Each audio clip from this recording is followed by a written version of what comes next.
Olá, tudo bem? E nós estamos aqui novamente com você, trazendo informações sobre o mercado imobiliário. O nosso podcast tem a oportunidade de todas as semanas falar com você sobre construção, engenharia, trazer informações sobre financiamento imobiliário e muito mais. O interior paulista é uma região riquíssima e você que tem vontade de saber sobre o mercado imobiliário no interior paulista não pode ficar fora desse nosso podcast. Já entra aí no nosso canal, dá um clique no sininho para que você possa ser informado de todas as novidades que eu vou trazer para você aqui. Combinado? E hoje, gente, tudo bem? Nós vamos fazer um bate-papo com César Rezec, empresário, dono da construtora Gescom. Tudo bem, César? Tudo bem, Dai. Muito obrigado pelo convite. É uma oportunidade estar aqui hoje, podendo conversar contigo novamente. E vamos lá, vamos bater um papo gostoso hoje. E nós também vamos falar com um engenheiro, é assim? Ricardo Ambrosio. Tudo bem, Ricardo? Tudo bem, Dai. É um prazer estar aqui falando de assuntos importantes da construção civil e vamos lá. Então vamos lá. Qual que é a nossa proposta de hoje? O nosso tema de hoje é nós falarmos sobre construção de casas. Existem dois tipos de casa. Eu gostaria que vocês me corrigissem se eu falar alguma coisa errada, tá? Existe a pessoa que vai e constrói uma casa para ela mesma, certo? Uma casa própria para ela. E existe a construção que ela constrói uma casa comercial, uma casa para ser vendida.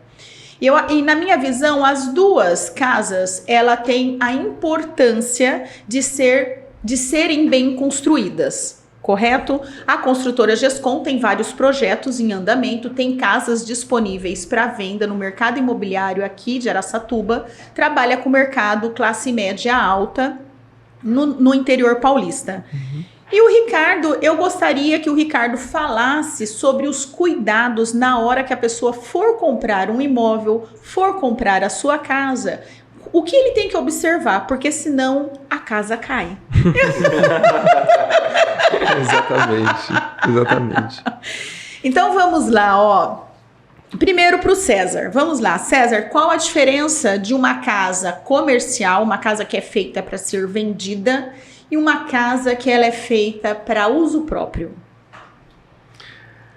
Dai, na parte técnica não deveria haver mudanças e diferenças nenhuma, né? Mas na construtora a gente se atenta muito com os projetos estruturais, os projetos arquitetônicos. Busca sempre, que aí a grande diferença do comercial para uma casa feita para a pessoa morar, né? Feita vamos falar assim, né? A pessoa ela construiu a casa só para venda ou ela construiu a casa para ela morar? Sim, né? A casa para venda, como a gente diz, a casa comercial, nós procuramos atender as necessidades de forma geral. Ok. Buscando os espaços amplos, mas sem muitas especificações. Por exemplo, de uma sauna, uma academia, alguma coisa assim. Nosso público é um público médio-alto, então nós procuramos atender as necessidades como bons ambientes, salas amplas, quartos bem divididos e sempre otimizando o espaço para não ficar uma casa que não exagerada, mas que a gente consiga utilizar bem esses espaços e atender a necessidade média das pessoas. Ô César, tem gente que constrói casa assim só para ele morar e na hora que vai colocar para venda o projeto não agrada? Existe essa situação? Existe, porque tem gente que quer coisas muito específicas numa casa. Já vi casos, por exemplo, de uma pessoa querer fazer talvez uma academia num segundo andar de uma casa, fazer mezanino. Tem gente que quer pé direito muito alto, ou detalhes em fachadas que são muito exclusivos. E às vezes não agrada a todos, né? os gostos são sempre muito particulares. A dica que a construtora deixaria, por exemplo, o que é melhor? A hora que a gente for fazer uma casa, nós temos que dar importância para o aspecto comercial dela, porque de repente você mora na casa há 10 anos, aí você fala assim, bom, eu quero ir agora para um projeto novo, para uma casa mais moderna. Então é importante que a gente tenha essa visão comercial da revenda? Sim, porque primeiro que a gente nunca sabe o dia de amanhã. Segundo, que por mais que você faça uma casa para você, para atender às suas necessidades, é natural que algum dia, ou você, ou seus filhos, alguém vai vender, vai precisar vender esse imóvel. E a gente às vezes vê coisas no mercado que você fala, meu Deus, você vê que a pessoa gastou, investiu, mas criou tanta particularidade no imóvel que agrada a muitas poucas pessoas. E ele, em vez de criar algo que o mercado compraria de forma fácil, ele cria um nicho. Né? Certo. Tem que ter pessoa muito específica para comprar aquele tipo de imóvel, porque tem peculiaridades que não agradam a maioria das pessoas. Muitas vezes, itens que às vezes pode ser corrigido facilmente, como a cor de uma casa, mas tem itens que são mais complexos, como os pisos, os materiais de acabamento que foram utilizados na casa, certo, e o próprio projeto. Né? Certo. Bom, vamos um pouquinho aqui para o Ricardo. Ricardo, fala para mim uma coisa. Quando eu vou entrar numa casa, eu sou corretora, minha profissão é corretora, eu não sou apresentadora. E amo o que eu faço, que é vender imóvel. Adoro vender imóvel. Mas tem muita coisa que eu vou aprendendo no dia a dia da minha profissão, ok? Então, digamos que eu entre numa casa... o que eu tenho que observar nessa casa para passar para o meu cliente que aquele produto é um produto bom e que não vai cair. Entendi.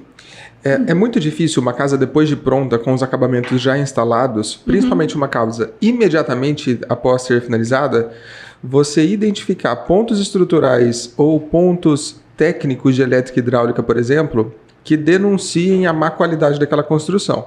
Okay.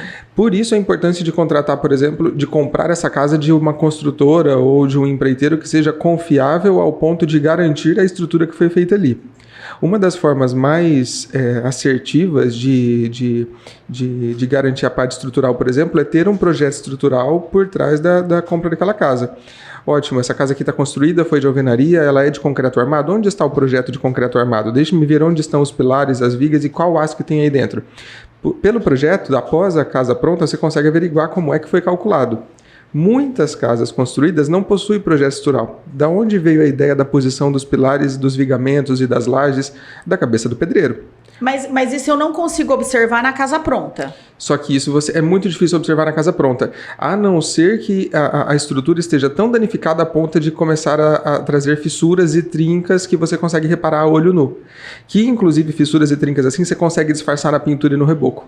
Já existiram casos, e eu já vi, porque às vezes lá no escritório nós somos chamados para fazer laudos estruturais. Algum cliente que não construiu com a gente, construiu com outra pessoa, começou a ter problema na casa, ela precisa de um laudo de outro engenheiro para certificar que aquilo lá há um erro estrutural que precisa ser sanado. A gente chega nessa residência ou nessa construção para fazer essa análise, muitas vezes uma fissura ou uma trinca pode ser escondida, ela pode ser maquiada através da forma como o reboco, a pintura ou a marcenaria ou o revestimento é feito por cima daquela alvenaria, por exemplo. Ô César, e quais são os cuidados que a construtora tem que tomar na hora de colocar um projeto em prática?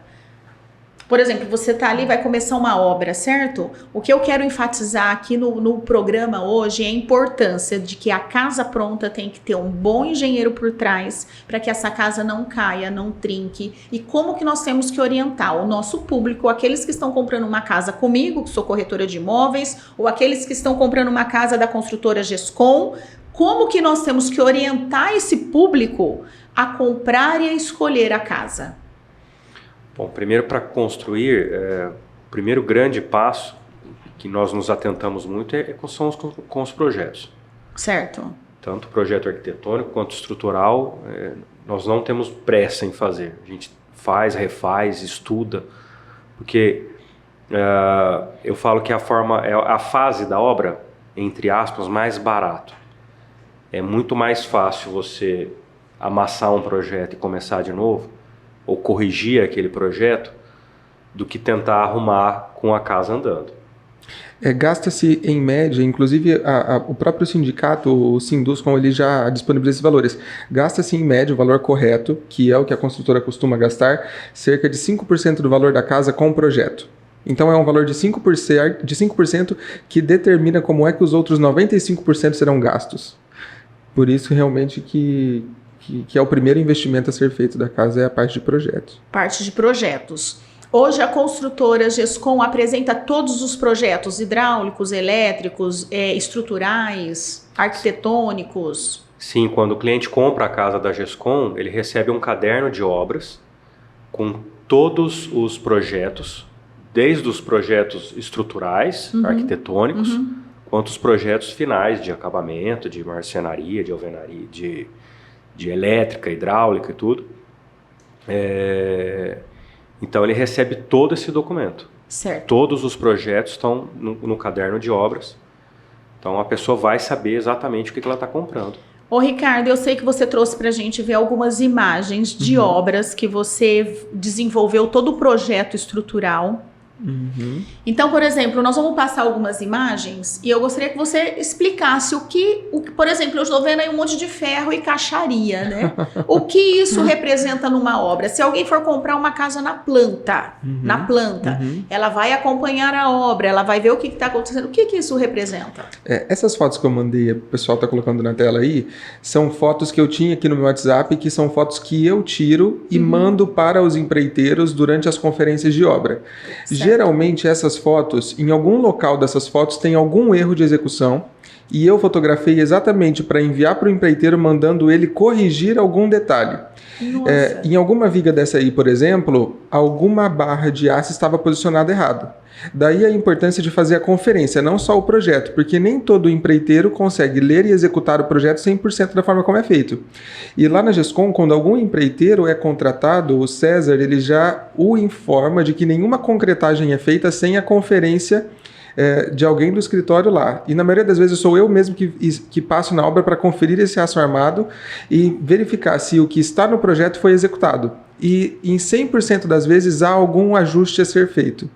Algum tipo de reforço que não foi colocado, algum tipo de espera, porque geralmente se é uma casa sobradada, por exemplo, ou se é uma casa com detalhe de área técnica superior, os pilares precisam ter esperas de pelo menos 40%, de pelo menos 80 vezes o diâmetro da barra. Se é uma barra, por exemplo, de 10 milímetros de espessura, eu preciso de ter 80 centímetros de espera passando dali para cima para que isso possa ancorar no pilar que vai ser colocado posteriormente, acima daquilo. E teve algumas fotos que passou aí que a espera estava desse tamanhozinho assim, ó. E provavelmente naquela foto eu mandei escrito para o empreiteiro, ajustar a espera do pilar, número tal, na casa tal.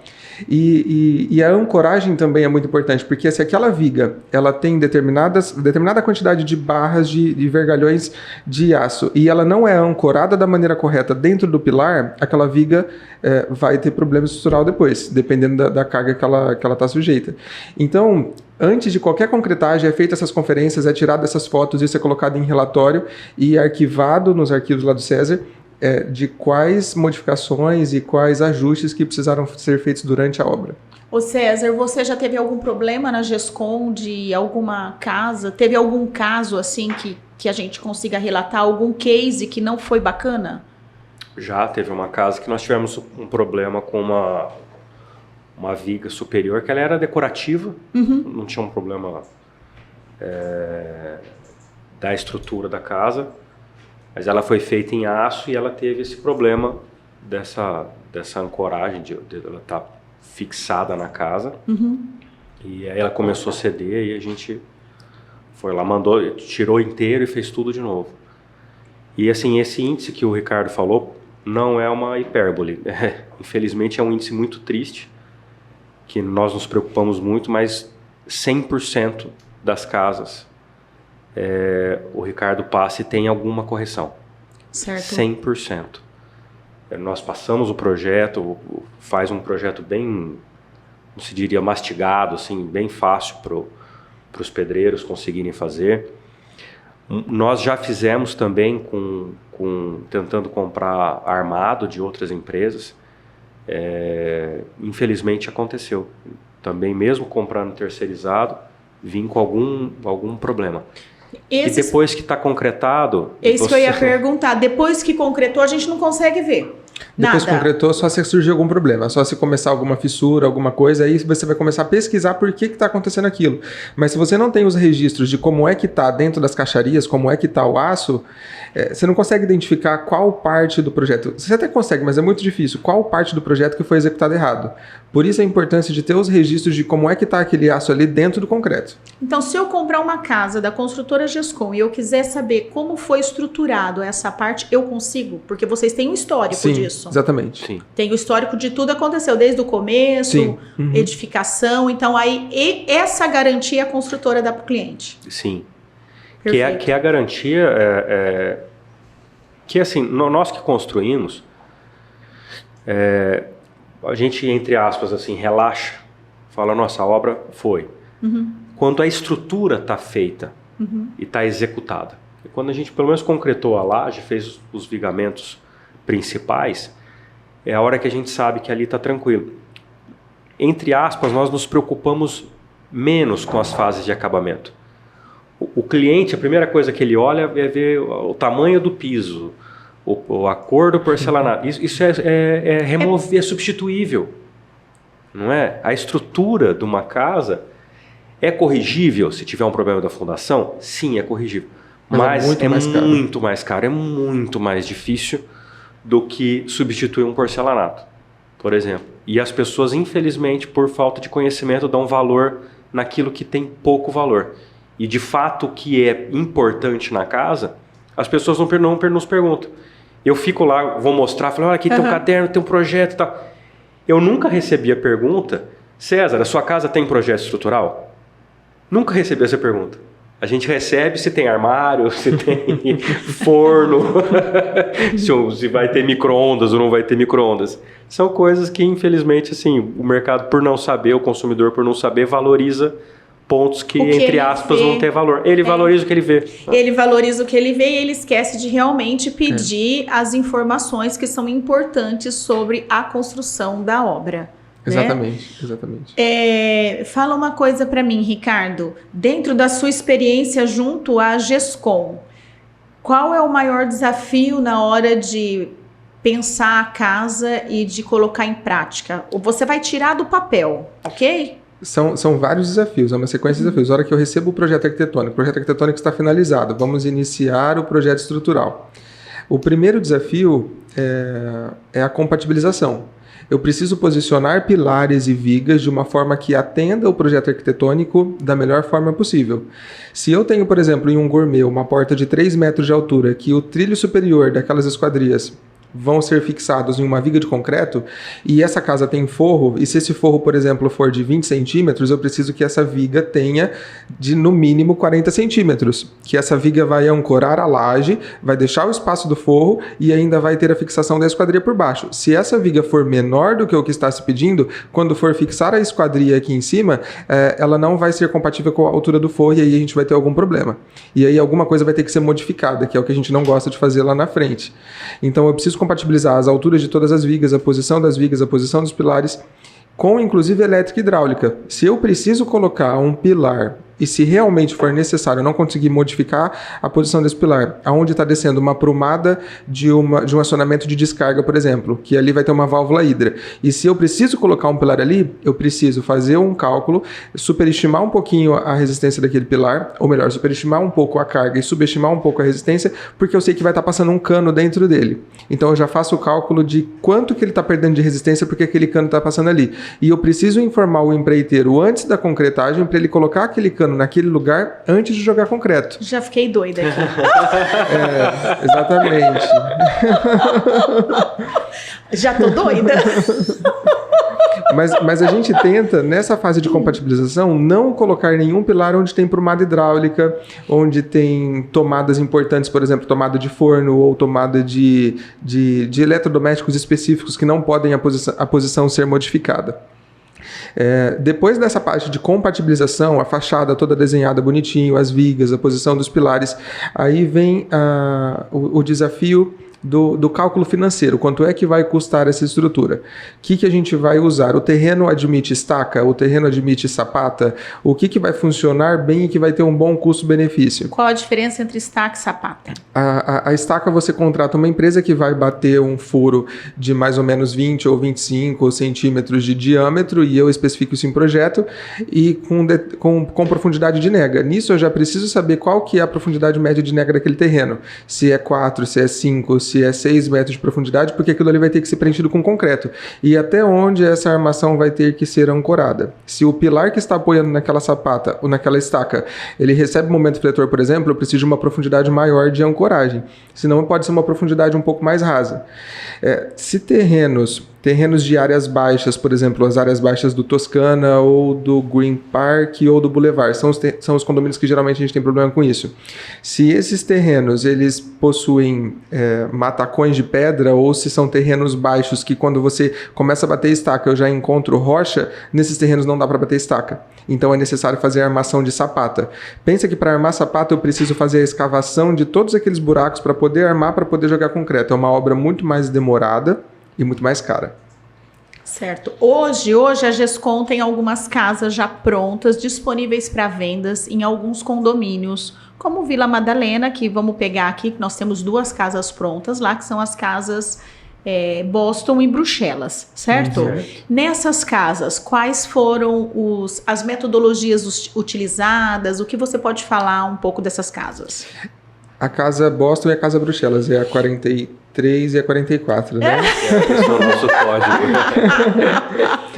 Essas casas, elas são estrutura de concreto armado. Ela é toda em concreto armado.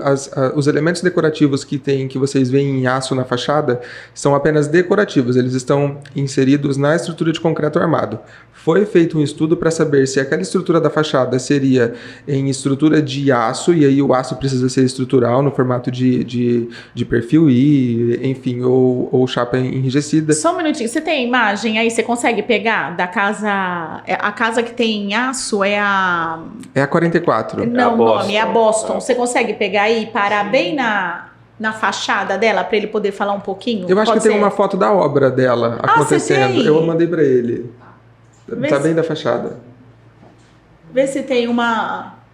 Porque aí ele coloca e você explica isso. Porque pelo que você está falando, dá a impressão que quanto mais pesado, porque o aço é pesado.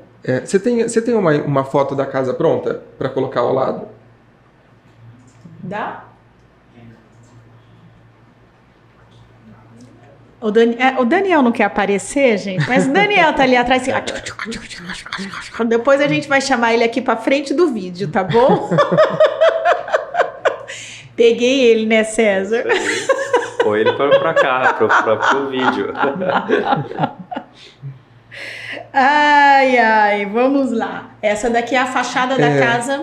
Ele vai mostrar a foto dela pronta depois. Foi projetado um friso, se vocês repararem. Ele sobe nesse pilar lateral direito e vira esse friso lá em cima.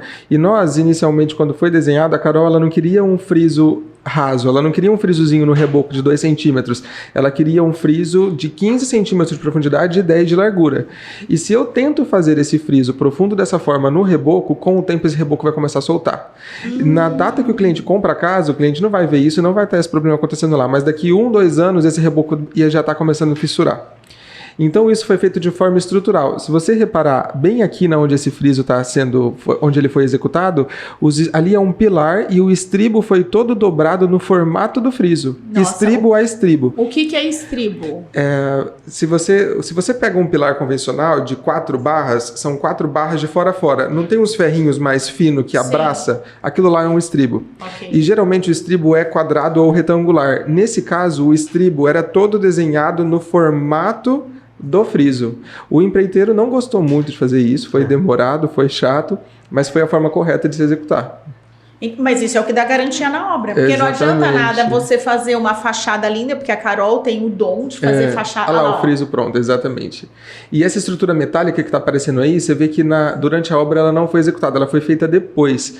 Porque a gente, inclusive, considerou a possibilidade dessa viga ser estrutural no formato de perfil RE, mas mediante a custo e para atender a fachada, ela, como decorativa em chapa dobrada, atendia muito bem e a estrutura de concreto armado se comportava muito bem independente, sem o aço. Essa estrutura aqui de fora a fora, então ela é toda decorativa. Toda decorativa. Ela não tem função nenhuma estrutural, exatamente. Perfeito. Bom, a Carol, todo mundo já sabe, eu estava falando aqui, ela é conhecida pelas fachadas. Acredito que as fachadas mais bonitas que nós temos aqui na cidade de Araçatuba, de casas em condomínio, tem a assinatura da Carol Rezec, porque é um destaque mesmo que ela... É uma marca, né? Uma assinatura que ela já colocou nos projetos dela. E a Carol, hoje, é a arquiteta-chefe, né? É a arquiteta contratada para desenvolver os projetos lá da construtora Gescom. Bom, quando a gente constrói uma casa para vender, a casa comercial, certo? Você já está me falando que tem esses cuidados que vocês têm com o caderno de engenharia, de elétrica. Existe alguma diferença na hora de escolher o condomínio? Como que a gente pensa nessa... Por que focado hoje só no Vila Madalena? A Gescom fez várias obras também no Vila Toscana, de tamanhos diferentes de casas. E hoje nós identificamos um nicho maior no mercado, nessa faixa dessa classe média alta, né? Nós fizemos vários trabalhos já no Barcelona, no Vila Madalena, e também temos, mas essa é a surpresinha aí. Para o ano que vem, teremos novos lançamentos em outros condomínios. Legal. Nós buscamos, a gente sempre analisa todos os condomínios. A gente vê para onde são as tendências do mercado, aonde eles se encaixam mais. E sempre temos o cuidado, antes de começar o projeto, que é algo que muitas pessoas não se atentam, é escolher um bom terreno. Nem sempre todos os condomínios têm bons terrenos. Às vezes o condomínio é bom, mas tem terrenos que são mais problemáticos. Isso encarece a obra. Então nós procuramos comprar terrenos que não nos gerem custos extras. Como, por exemplo, essa questão... Então, o que é custo extra?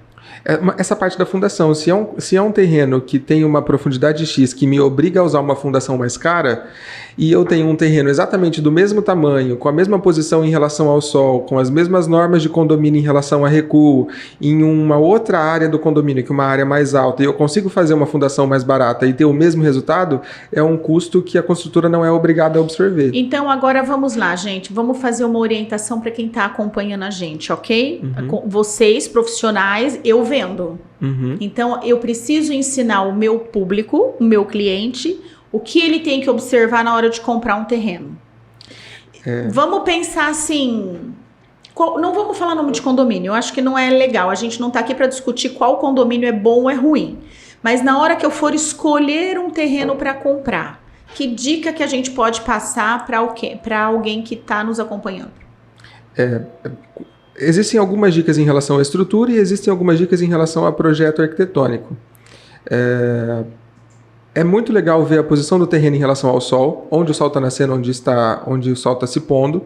E nesse sentido, eu acredito que o arquiteto já tem que estar presente para meio que já prever aonde vai ser a posição das garagens, aonde vai ser a posição dos quartos e onde vai ser a posição dos vidros da varanda gourmet, por exemplo, para saber exatamente onde vai ser a incidência daquele sol. Quando o cliente aparece com um terreno já comprado, esse estudo é feito posteriormente, a gente tenta modificar o projeto em detrimento do que já foi comprado, né? Mas se o cliente tiver a oportunidade de observar isso antes, é muito legal. Então é importante que o arquiteto esteja presente antes. A Gescom sempre solicita que eu e a Carol estejamos presentes na escolha do terreno. E como dica para quem está nos ouvindo, está acompanhando o nosso podcast, escolha o arquiteto e o engenheiro antes do projeto. As pessoas Legal. invertem. Aconteceu alguns casos, eu acompanho no escritório, da pessoa comprar um terreno. Outro detalhe, falando em condomínio fechado, cada condomínio tem uma regra específica de utilização de ocupação de terreno, enfim, tem suas particularidades. Às vezes a pessoa compra um terreno imaginando que ali cabe uma casa, vamos lá, vamos colocar um número de 300 metros quadrados, 400 metros quadrados, e às vezes não cabe, a regra daquele condomínio cria um limitador. E aí, quer dizer, você já fez um investimento, então dê um passo atrás, procure um arquiteto, procure um bom escritório que vai te orientar. E nós seguimos essa regra na GESCOM e funciona. Antes de fazer, nós fazemos a parte comercial primeiro, identificamos, poxa, aqui é um bom lugar. Como eu já tenho algumas práticas, eu já olho orientação solar, se há um declive, se há aclive, enfim, pontos mais comerciais. Mas antes de efetivar a compra, nós simulamos a casa lá dentro.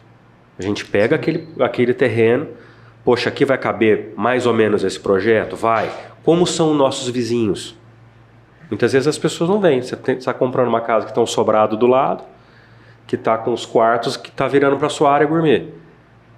Ou se não tem ninguém do lado, o que pode acontecer? São sempre situações que a gente tem que prever. Já aconteceu assim algum caso de repente vocês escolherem um terreno e na hora que foi fazer a estrutura da casa dá tudo errado? Ou não? Não que eu me lembre. Não. Eu procuro, assim, coisas que são agravantes quando se tem terrenos muito caídos às vezes, com declives, aclives. Sim. São agravantes.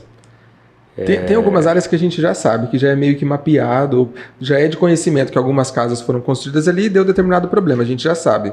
E um terreno também, se você não tem conhecimento de como é o solo, não tem nenhum vizinho construindo ainda, talvez você é o primeiro do condomínio que vai construir ali naquela área. É possível fazer um estudo de solo. Você vai gastar aí entre R$1.000 e R$2.000 para fazer um estudo de solo, faz 2 furos, um furo na frente e um furo atrás, você já sabe mais ou menos qual que é a profundidade e a resistência daquele solo. Existem empresas que fazem esse serviço. A GESCOM toma sempre esses cuidados. Sim. Gente, é assim, ó, a casa tá pronta. Fomos lá, construímos, deixei a casa pronta. De repente aconteceu algum imprevisto. E o pós-venda? Como que a GESCOM se porta num pós-venda se der alguma dificuldade ali na casa pronta? Bom, nós geralmente vamos com o nosso corpo técnico, ou com o Ricardo, ou com a Ana Carolina. Se há algum problema estrutural, nós na verdade nunca tivemos estruturais. Geralmente é problema pontual de alguma torneira que para dar a entender, ou para o pessoal que não entende muito de construção. Porque assim, é novo, e assim, eu quero passar o que é... Eu estou escolhendo a casa, escolhi a casa da GESCOM, por que eu vou comprar a casa da GESCOM, entendeu? Existem alguns problemas que surgem que não são problemas estruturais, a estrutura da casa não está comprometida. Tivemos uma situação recentemente de que a cliente comprou a casa da GESCOM, ela mora já na casa e está construindo um sobrado ao lado. E está construindo um sobrado ao lado, a hora que foi bater a fundação do sobrado ao lado, surgiu algumas fissuras na casa dela. E ela nos procurou e falou, isso é um problema estrutural? Não, isso não é um problema estrutural. O solo vibrou, o solo tremeu, a casa se movimentou, a estrutura em momento nenhum foi comprometida, o seu reboco fissurou. E aqui nessa área a gente vai ter que tirar um pedaço do reboco, colocar um reforço no formato de tela metálica e refazer o reboco e refazer a pintura. A estrutura continua intacta. Só que a pessoa que vê uma pequena fissura numa parede não consegue compreender a origem. É um problema estrutural? É um problema somente superficial do reboco, da pintura? A gente consegue corrigir isso? Foi somente um imprevisto por conta da vibração do solo ou realmente a minha fundação está comprometida, a casa vai cair? Então é necessário a pessoa que está comprando uma casa ter uma orientação para saber o que é o problema que ela está vendo lá. Certo. Ô César, a GESCOM vende na planta ou ela só a casa pronta? Não, nós só executamos os projetos e vendemos pronto. Então o projeto ele já sai pronto. Já sai pronto. Por que a GESCOM coloca nome nos projetos? Isso é algo interessante da nossa história. Nós temos um compromisso dentro da empresa que nossas casas, apesar de serem casas comerciais, nós sempre nos dedicamos muito a um projeto e cada projeto é único. Você nunca vai ver uma casa da GESCOM que ela é uma réplica da outra. Ela vai ter elementos internos, muitas vezes, às vezes parte do projeto interno é replicado, sim, mas você vai ver as fachadas, a decoração interna é sempre diferente. Então, nós nomeamos as casas para torná-las individuais. Ok. Então, você vai comprar a casa Boston, você vai saber que nunca vai ter uma réplica da casa Boston. Vai ter projetos talvez parecidos, que lembrem algum elemento ou outro, mas aquela casa é única. Então, nós nomeamos a casa para que aquele projeto nunca seja repetido. Perfeito. Para esse ano de 2000... Oi, Carol, tudo bem? Para esse ano de 2023, quais são os projetos que a construtora GESCOM aí tem para apresentar até o final do ano? Agora nós vamos ter... Próximo lançamento vai ser a Casa Beirute. Beirute? Beirute. Legal. E aí nós temos uma sequência de mais 2 casas no Vila Madalena, temos casas no Residencial Barcelona e as surpresinhas para o ano que vem. Gente, que são essas surpresas? Então, tô dando conta disso. Sem spoiler. E é muito legal que essas casas que o César citou são casas totalmente diferentes das casas que já foram vendidas até agora. São casas muito inovadoras em termos de projeto. E eu não sei, nunca perguntei para o César por quê, mas eu acredito que o setor financeiro lá da construtora identificou um potencial maior nos compradores lá da GESCOM, e as casas elas estão diferentes. Tem alguns itens. Vocês estão me ouvindo, gente? A gente está te ouvindo. Você não está se ouvindo? Eu não estou me ouvindo. Tem alguns itens lá, itens de acabamento, não? Itens de acabamento, posição e tamanho de cômodos, coisas diferentes para melhor. Fala um pouquinho pra gente. A construtora GESCOM está no mercado aí há mais de 10 anos. Começou construindo no Vila Toscana, que é um condomínio de classe alta aqui em Araçatuba, terrenos de 450 a 470 metros. Depois começou um projeto no condomínio Barcelona. Depois veio Vila Madalena. Barcelona e Vila Madalena são terrenos de 200 metros quadrados, onde a gente tem assim um alto padrão compacto. Sim. E qual a principal preocupação da GESCOM quando nós trabalhamos num alto padrão compacto com as casas que vão ser colocadas à venda? Olha, nós identificamos que os nossos clientes, muitas vezes, eles não querem uma casa grande. Ok. Muitas vezes o alto padrão é colocado hoje como sofisticação.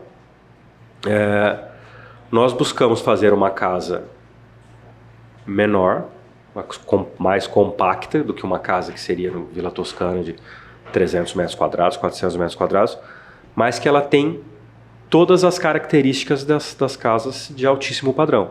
Perfeito. Hoje, as nossas casas que estamos comercializando hoje têm um padrão superior ao que eu fazia no Vila Toscana. Nós estamos empregando novidades. Até tem uma casa que a minha esposa não viu. É uma novidade que nós trouxemos no alumínio. São tons diferentes, que é uma novidade para Araçatuba. Eu vi! Ah, você viu? E eu, na época, quando eu estava construindo a minha casa, era algo muito caro. A Carol propôs para mim, eu achei um absurdo, era um valor astronômico, quase o valor de um carro só para pintar mais. Nós conseguimos fazer negociações com o nosso fornecedor principal, articulamos aí algumas compras grandes, e quando eu entrei na casa, que eu olhei e falei, Carol do céu, não venha ver porque você vai querer colocar na nossa casa, porque ficou lindíssimo. Então, assim... É um item de alumínio que muitas vezes os clientes do Toscana e do Alphaville, hoje ainda, que os condomínios de padrão mais alto, hoje ainda se negam a pagar a mais só por conta da cor. E lá nas casas da Gescom no Madalena já tem essa cor nos alumínios. Ó, vou dedar, tá? Eu sei a cor que você tá falando porque eu fui com o Daniel Rezec conhecer essa casa. Gente, o Daniel não quer aparecer, que ele tá escondido atrás da câmera, ele tá escondido atrás de você. Mas eu queria ele aqui do meu lado. É verdade. Mas ele levou, nós fizemos um café da manhã com a equipe da imobiliária Amaro Pinese, negócios imobiliários, na semana, esses dias nós fizemos lá na casa, por quê? Todo dia a gente tem que treinar, nós temos que treinar, conhecer. E assim, mesmo eu sendo corretora, juro que naquele dia eu aprendi vários itens que às vezes eu não conto para o meu cliente porque eu também não sei. Então a importância, se a gente conseguisse fazer um podcast lá na casa, a gente conseguisse andar, vocês junto conosco, porque você conseguiria perceber esses detalhes, essas diferenças, elas são vistas a olho nu quando você entra na casa da construtora Gescom. Então isso que o César está falando, isso que o Ricardo está comentando, são detalhes que na hora de vender a casa para você, eu corretora hoje sei, eu entro na casa da construtora Gescom, eu consigo te falar, aqui a viga é invertida. Aqui a porta pode ser desse tamanho, porque eles fizeram. Conta, como é que chama? A porta pode ir até o teto, por quê? Quando a viga é invertida. A viga precisa ser invertida. Precisa ser invertida, mas aqui já tem ferro o suficiente que não vai fazer a casa trincar. Exatamente. Então essas coisas são importantes e demonstram a preocupação e a seriedade da construtora Gescom. Lembrando que a construtora Gescom é uma construtora da cidade de Araçatuba. Nós estamos no noroeste paulista do estado de São Paulo, tá? Aqui, ó. Aqui é uma viga invertida, não é? Aqui, na verdade, essa viga é invertida e da viga para a esquerda tem um pequeno beiral. Isso daqui é aquela lajezinha que sai após o final da parede, na área externa. É uma coberturinha que protege as esquadrias. E na especificação dessa laje, reparem que essa laje, a posição do trilho foi especificada exatamente para essa sustentação. O que é a posição do trilho? Esses trilhos de concreto. Essa laje ela é treliçada e a treliça que faz a sustentação dessa laje, ela foi posicionada de tal forma que apoia nas vigas laterais e os dois últimos trilhos que precisaram ser cortados por conta da armação dessa viga estar muito densa, tem muito ferro ali dentro da caixaria, então eu não consegui atravessar o trilho de um lado para o outro. Reparem que tem um ganchozinho de aço a mais ali, ó. Mais para a esquerda, um pouquinho para a esquerda, exatamente aí, tem um ganchozinho de aço. E essa foto foi especificada exatamente para que esse gancho, que aí só tinha um, se replicasse. Eu lembro dessa casa e o empreiteiro ele precisaria replicar mais 4 ganchos desse para prever o balanço desse beiral. Exatamente para não ter fissuras posteriores desse beiral depois da alvenaria de platibanda ser executada em cima dessa laje. O que é bacana, gente, que são casas, a Gescom, ela constrói casas comerciais. E nós começamos o nosso bate-papo falando sobre casas que você está construindo para você ou casas que você está construindo para vender. O próprio Ricardo, que é o engenheiro da construtora, aqui nessa obra, teria mais 2 ou 3 ganchos desses que você falou, não exatamente. É isso? Então, é um trabalho... O César já usou essa expressão numa outra oportunidade, artesanal da construção civil, e é um trabalho que tem que ser feito dia a dia. Então mostra a preocupação, mesmo sendo casas comerciais, só que uma família vai habitar essa casa. Então nós temos que dar toda a segurança, toda a tranquilidade para que nenhum imprevisto aconteça. Certo? Na verdade, o cliente que está comprando aquela casa, se daqui 5 ou 10 anos, a ideia do projeto estrutural é essa, se daqui 5 ou 10 anos, inclusive, ele quiser eliminar as alvenarias, fazer uma reforma, mudar as paredes de lugar, ele precisa ter a segurança de que, tirando todas as alvenarias das paredes, o esqueleto de concreto precisa ficar completamente estável. Então, se daqui 5 anos eu quiser mudar todas as paredes de lugar, eu posso. A minha laje vai continuar estável, de pé, com os pilares colocados da maneira como foi colocado. Não cai? De forma alguma. Não. Porque eu falo porque tem muitos empreiteiros que constroem para vender, a gente passa nos condomínios e a gente vê, né, como essas construções estão sendo feitas. E eles constroem apoiando elementos estruturais numa alvenaria que não é estrutural. Levanta-se muitas vezes paredes de bloco ou de tijolos e apoia-se laje de concreto treliçado em cima dessas paredes sem que tenha um vigamento adequado para receber aquela laje. Ou seja, se daqui 10 anos o proprietário dessa casa quiser eliminar aquela parede, ele não vai poder. Se eliminar a parede, a laje vai cair. Me tire uma dúvida minha. E quando eu corto, tem uma parede, aí eu corto a parede no meio. Eu posso fazer isso que eu não vou ter problema? Se você não tiver o vigamento superior, você vai ter problema sim. É necessário fazer um travamento estrutural. Mas nas casas da Gescom eu posso fazer. Você pode fazer, você pode eliminar todas as paredes se você quiser, que o esqueleto de concreto vai continuar de pé. Acho que eu vou comprar uma casa da construtora Gescom. Que é uma coisa importante, Dai, que Fala. infelizmente a gente identifica no mercado, que a gente trabalha com isso, então como o Ricardo falou, a gente vê o que está acontecendo ao nosso redor. Inclusive, não só por maldade, mas muitas vezes também por falta de experiência. Quando a pessoa vai começar a fazer uma casa, obviamente você começa pela fundação, certo? A primeira grande compra é a compra do aço. A pessoa começa a economizar aí no principal. E quando a gente fecha os custos da obra, você vai identificar que o custo do aço, por exemplo, ele não chega a 10% do valor da casa. E a pessoa economiza no que é o principal. Então você olha lá, você fala, gente, a pessoa, como é que essa casa vai apoiar? Tem casa que a gente brinca assim, que a gente não gosta nem de passar perto, porque se bater um vento ali, a casa pode cair. Os 3 porquinhos, né? E a história do lobo mau. Nós trabalhamos juntos, mas posso falar com o coração aberto. Eu nunca cheguei pro Ricardo, na parte da engenharia, e falei, olha, economiza um pouquinho. Ricardo, tem que fazer? Faça. Hoje ele nem me pergunta mais, César, ele só fala, mandei colocar isso. Falei, tá feito. Na dúvida, se você está na dúvida, reforça. Uhum. Porque estrutura é o principal da casa. O resto é tudo perfumaria. Ok. Lembrando que a estrutura, quais são os elementos importantes da estrutura da casa, Ricardo? Da estrutura de concreto, de todas as estruturas, né? Fundação, e na fundação nós temos estacas ou sapatas, blocos de fundação, vigas baldrames e depois amarrada nessas vigas baldrames os pilares e posteriormente vigamento superior, laje treliçada ou protendida ou maciça, cada projeto é uma coisa específica, e os vigamentos superiores de fachada e área técnica e respaldo de todas as platibandas. Anotou? Você anotou tudo? Porque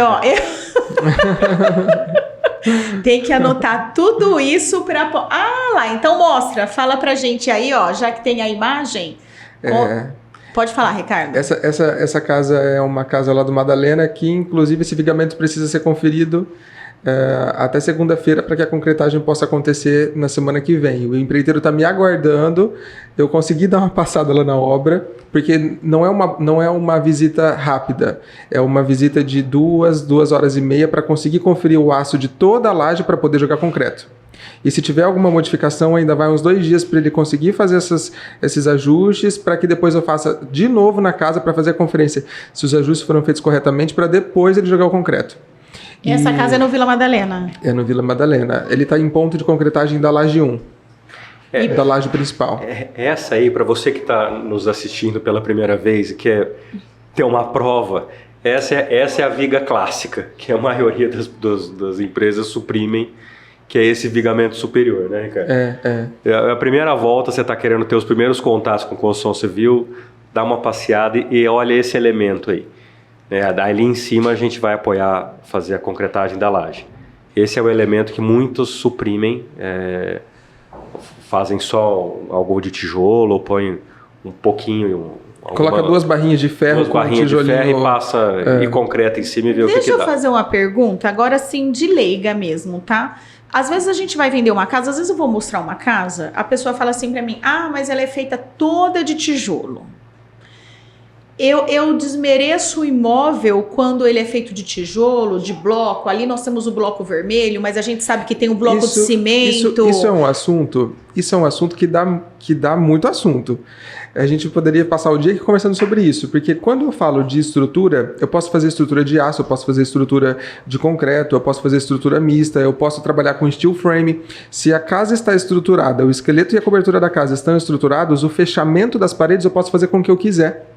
Eu posso fazer de gesso, eu posso fazer de alvenaria de bloco, eu posso fazer de alvenaria de tijolo, eu posso fazer de alvenaria estrutural, e aí eu eliminaria o esqueleto, a própria alvenaria, e existem casas que devem ser de alvenaria estrutural, foram projetadas dessa forma, e aí não tem pilares e vigas, é só a alvenaria, só que aí eu não consigo liberdade para trabalhar, eu não consigo fazer paredes todas de vidro, por exemplo, como a gente faz, eu não consigo fazer garagens todas em balanço, sem o pilar na ponta, igual a gente faz, e aí existem casas, geralmente são casinhas menores, casinhas populares, que são aquelas casas do programa do governo, e aquilo lá é feito de alvenaria estrutural. Certo. Só que aquela alvenaria é feita para receber a laje em cima dela, aí não tem viga.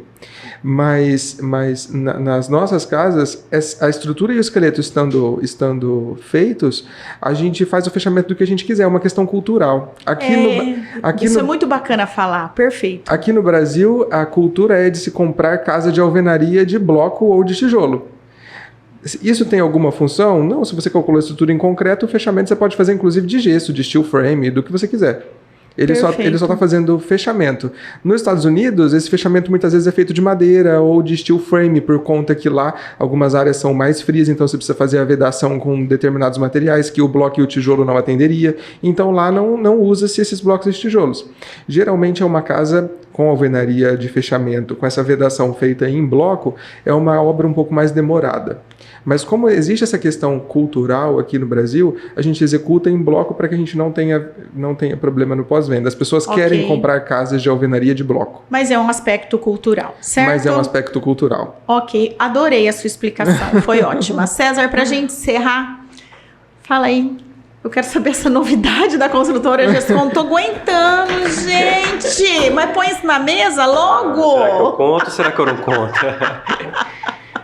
Nós vamos soltar agora um novo projeto. Não vou contar onde, vou contar pelo amor o conceito. De Deus. É uma casa maior, já na faixa aí de 180, 190 metros, de altíssimo padrão. Vamos trazer novidades, novos acabamentos, eletrodomésticos, muita coisa que legal. Que a gente identificou que o mercado está querendo comprar e aumentar o leque de opções para os nossos clientes. Nós temos recebido muitas perguntas, se tem em outras regiões da cidade. Araçatuba, nossa região, está crescendo e identificamos que temos novos nichos de mercado aí com novos produtos. Que legal, novidade boa chegando 2023, então promete, provavelmente essas casas vão ficar prontas em 2024, mas teremos aí novidades chegando. Sempre junto, firme lá, né? Exatamente. Gente, é isso. Nós vamos chegando ao final desse nosso podcast. Lembrando que a nossa proposta é sempre trazer novidades sobre o mercado imobiliário do interior paulista. Então, clique aí no sininho, faça parte você também deste grupo seleto de pessoas que querem participar, ter novidades, saber um pouco mais sobre o mercado imobiliário no interior paulista. Lembrando que nós estamos na cidade de Araçatuba, construtora Gescom, uma construtora já renomada e conceituada aqui na nossa cidade.